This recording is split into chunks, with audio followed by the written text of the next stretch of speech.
देखिए, मिलिट्री के चीफ आसिम मुनीर साहब ने तो ये कहा कि 2 ही रियासतें कलमा के आधार पर बनी हैं, एक मदीना और 1300 साल बाद पाकिस्तान। तो ये अगर आप किसी भी मुसलमान से पूछेंगे कि उस वक्त के मदीने को जब रसूलुल्लाह सल्लल्लाहु अलैहि वसल्लम थे उसको इनसे कंपेयर करना, बोलेंगे पागल हो गए क्या आप, ये तो तौहीन है। आसिम मुनीर के बारे में एक शायर ने अच्छा कहा था कि मासूमों की गर्दन पे खंजर रख कर कातिल अब खुद को मुजाहिद कहता है। तो ये आसिम मुनीर है जिसने उनकी स्पीच जो 15 अप्रैल को हुई है, उसी के बाद तो 22 तारीख को पहलगाम का वो दर्दनाक उसी के बाद कलमा पढ़ने को कहा, उसी के बाद मज़हब पूछ के गोली मारी। ये तो सरासर ये इस्लाम की तालीमात कहाँ है कि आप कोई मज़हब नाम पूछकर आप लोगों को गोली मार रहे हैं, फैमिलीज़ को अलग कर रहे हैं और सर पर गोली मार रहे हैं, उसकी रिकॉर्डिंग कर रहे हैं। तो ये तो अपनी तमाम नाकामियों को और अपनी सुप्रीमेसी को बरकरार रखने के लिए, और इन लोगों का एक ही मकसद है। मैं आज भी कह रहा हूँ कि ये भारत को चैन से रहने नहीं देंगे। ये इनका मकसद डिस्टेबलाइज करना है, यहाँ पर और डिफरेंसेस पैदा करना है सोसाइटी में। इसीलिए उनका वही असल एजेंडा वही है उनका। देखिए, उनके जो DG ISPR हैं वो कहते हैं कि हमारे जो आर्मी चीफ हैं वो हमें बताते हैं हमारी फौज का मोटो है जिहाद। हम अमन चाहते हैं मगर जुल्म के खिलाफ। गर जंग लाजमी है तो फिर जंग सही। तो आप अगर ये इस तरह की बकवास करते रहेंगे तो फिर इसका जवाब तो फिर सही तरीके से देना पड़ेगा। तो वो इनका बोलना कोई सच्चाई बयान ही नहीं कर सकते ये लोग। हर जगह चले आते हैं। अभी इनको सऊदी अरेबिया से $2 बिलियन का लोन सैंक्शन हुआ। 2024 में 14 बिलियन का उन्होंने मांग की, शायद वो भी हो जाएगा। IMF से लोन, वर्ल्ड बैंक से लोन, एशियन डेवलपमेंट बैंक से लोन। अगर आप वाकई में इस्लाम की बात कर रहे हैं तो आपकी इकॉनमी की इतनी बर्बाद क्यों है? पूरे विश्व में 2 देशों में एक किस्म का पोलियो होता है, पाकिस्तान अफगानिस्तान में। आप उसको पोलियो ख़त्म नहीं कर रहे हैं, मगर आपकी मिलिट्री का एक्सपेंडिचर GDP का 2.92 है, भारत का 1.72 है। तो इस पर इन तवज्जो नहीं है। इनके पाकिस्तान की गरीब आवाम की गरीबी ख़त्म करना, वहाँ पर फ़ायदा पहुँचाना नहीं, सिर्फ इनका एक ही मकसद है कि अपनी सुप्रीमेसी को, वेस्टेड इंटरेस्ट को बरकरार रखने के लिए भारत को हमेशा टारगेट करते रहो। उनका दावा है कि उनका फोकस इस्लाम पर है, उनका फोकस मुसलमान पर है। इसलिए उन्होंने जो ऑपरेशन किया हिंदुस्तान के खिलाफ, उसका नाम भी उन्होंने कुरान की आयत के नाम पर रखा। बुनियादन मखसूस उन्होंने नाम रखा। कुरान की एक आयत है कि एक सीसा पीला हुई दीवार की तरह बन जाओ, मगर इतने झूठे हैं कि उससे पहले कुरान में अल्लाह ये कह रहा है कि तुम सच बात क्यों नहीं कहते? सच बात बोलो। सच बात तो बोले ही नहीं। जो कुरान की आयत का सूरे का जिक्र कर रहे हैं वो तो उससे पहले भूल गए उस चीज़ को। तो जो बुनियादी मकसद है पैगाम इस्लाम का, सच्चाई का, आप उसको नहीं बोल के बुनियादन मखसूसन का आप नाम दिए उसको। और कैसे नाम दे रहे हैं आप किसी पहलगाम में आप इस तरह की हरकत करके इस्लाम को टेररिज्म से कैसा जोड़ रहे हैं? आप जोड़ ही नहीं सकते आप। और वो आप कर रहे हैं। आपकी पूरे मुल्क में सबसे ज़्यादा टेरर ग्रुप्स हैं, सैंक्शन ग्रुप्स हैं। उसामा बिन लादेन वहाँ पर पाया गया।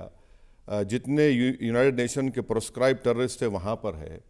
बल्कि आसिम मुनीर को जो उनकी दावत हुई थी, उनको बड़ा पोस्ट मिलने के बाद, एक बाजू तस्वीर है, एक यूनाइटेड नेशन का प्रोस्क्राइब टेररिस्ट है।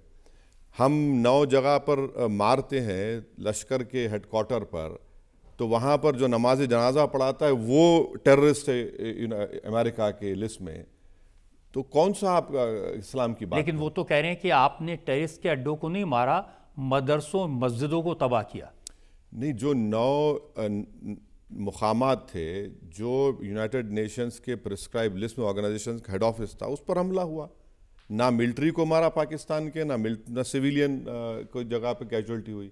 तो जिस जगह से हमारे को ख़तरा हो रहा है, जहाँ से हमले हो रहे हैं, तो ये तो ज़रूरी है। उनका दावा ये है कि हम तो इस्लाम को डिफेंड करने के लिए लड़ रहे हैं। और अभी तो उनके प्राइम मिनिस्टर कह रहे थे कि हम चाहते तो उनके 10 प्लेन मार सकते थे हिंदुस्तान के, हमने 5 ही मारे। एक और स्टेटमेंट है ان کے پرائم منسٹر کا کہ میں سوئمنگ کر رہا تھا، میں نے سوئمنگ ٹرنکس میں تھے وہ، اور ہم لوگ مجھے میرا فون بجا، معلوم ہوا کہ بھارت نے پہلے ہی اٹیک کر دیا ہم پر. تو مجھے کسی ایک انٹرنیشنل جرنلسٹ نے پوچھا کہ یہ کیسے ہوا؟ میں بولا ہمارے پاس نماز فجر آدھا گھنٹہ پہلے ہوتی، پہلے ہم اللہ اکبر کہہ کے کر دیے وہاں پر. ان کا یہ سب جو 9 ایئر بیسز پر ہم نے اٹیک کیا، اگر ہم چاہتے تو مجھے یقین ہے کہ جج صاحب متفق ہوں گے کہ ہم اس پورے ایئر بیس کو برباد کر سکتے.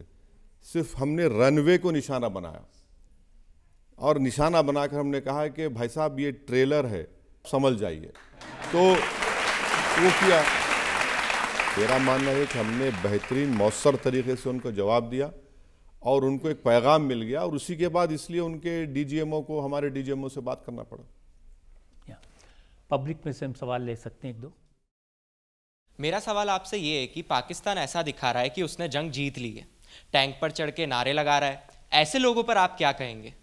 یہ دنیا کے سب سے بڑے جھوٹے ہیں، نقلی کام کرنے کی ان کو عادت ہے اور کرتے رہیں گے. تو عاصم منیر نے اپنے ہی دیش کے پرائم منسٹر کو ایک تصویر بنا کر دی، اور وہ تصویر میں یہ تھا کہ ہم جیت گئے. وہ تصویر بھی نقلی تھی، وہ چائنا کے کسی ایک آرمی کا ایکسرسائز کی میٹنگ تھی.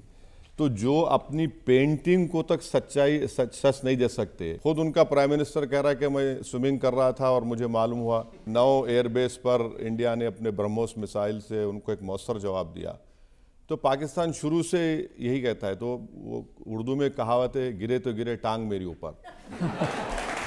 تو وہاں دیکھا میں نے جو پاکستان کے وزیر اعظم ہیں وہ ایک ٹینک پہ چڑھ کے بول رہے تھے. اس ٹینک کو انہوں نے گھاس واس سے ڈھک دیا تھا دکھانے کے لیے جیسے کوئی کمبیٹ بیٹل. ٹینک وہاں پہ ٹینک چلا ہی نہیں نا، ٹینک چلا ہی نہیں. آپ نے صرف پونچھ میں حملہ کیا، پونچھ میں سویلین مارے گئے، اور پونچھ میں ایک مسجد کا امام مارا گیا. جب اسلام کہاں چلا گیا؟ وہ ٹوئن بچے مارے گئے، وہ مسلمان تھے. کئی مسلم جب اسلام کہاں چلا گیا آپ کا؟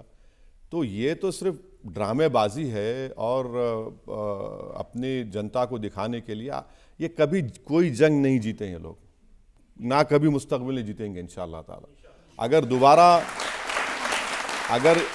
دوبارہ حماقت کریں گے تو مجھے لگتا ہے کہ پھر وہ بہت مہنگا ثابت ہوگا اب کی بار. اور میرا تو ماننا یہ ہے کہ آپریشن سندور اس وقت تک ختم نہیں ہونا چاہیے جب تک وہ 4 آتنکوادی ہم کو نہیں مل جاتے جنہوں نے 26 لوگوں کو مارا. سر، پاکستان میں آج بھی میڈیا اور مدرسوں کا سہارا لے کر لوگوں کو گمراہ کیا جا رہا ہے. کیا آپ کو نہیں لگتا ہے کہ خطرہ بھی ٹلا نہیں ہے؟ بالکل میں ایگری ہوں آپ سے. خطرہ کبھی نہیں ٹلے گا. خطرہ ہمیشہ رہے گا جب تک پاکستان کی آرمی اس دیش کو کنٹرول کرتے رہے گی. جب وہ کنٹرول کریں گے تو بھارت کے خلاف ٹیررسٹ گروپس کو سپورٹ کرتے آئے ہیں، وہ خطرہ رہے گا. آپ کو ہم کو چوکس رہنے کی ضرورت ہے، اور ہمیشہ ان کے جو برے پلاننگ ہے یا ان کی جو نیت ہے اس کو ہم کو کامیاب ہونے دینا ہے بس. ایک کوشچن یہ ہے کہ آپ بھارت ماتا کی جے بولنے میں کیوں پریشانی ہوتی ہے آپ کو؟ دیکھیے، اس کو آپ وفاداری سے جوڑنے کی کوشش اگر آپ کر رہے ہیں تو بہت بڑی غلطی کر رہے ہیں آپ. میں جے ہند بول رہا ہوں، اس میں تکلیف کیوں ہونا چاہیے کسی کو؟ میں ہندوستان زندہ باد کے نعرے لگاتا ہوں، بھارت زندہ باد کے نعرے لگاتا ہوں. تو اس میں یہ میرا رائٹ ہے. میرا بولنا ہے کہ بھارت میں ڈیموکریسی ہے اور فریڈم آف سپیچ ہمارا فنڈامنٹل رائٹ ہے. آپ اپنا نعرہ آپ لگائیے، ہم اپنا نعرہ لگائیں گے. تو یہی تو بھارت کی خوبصورتی ہے.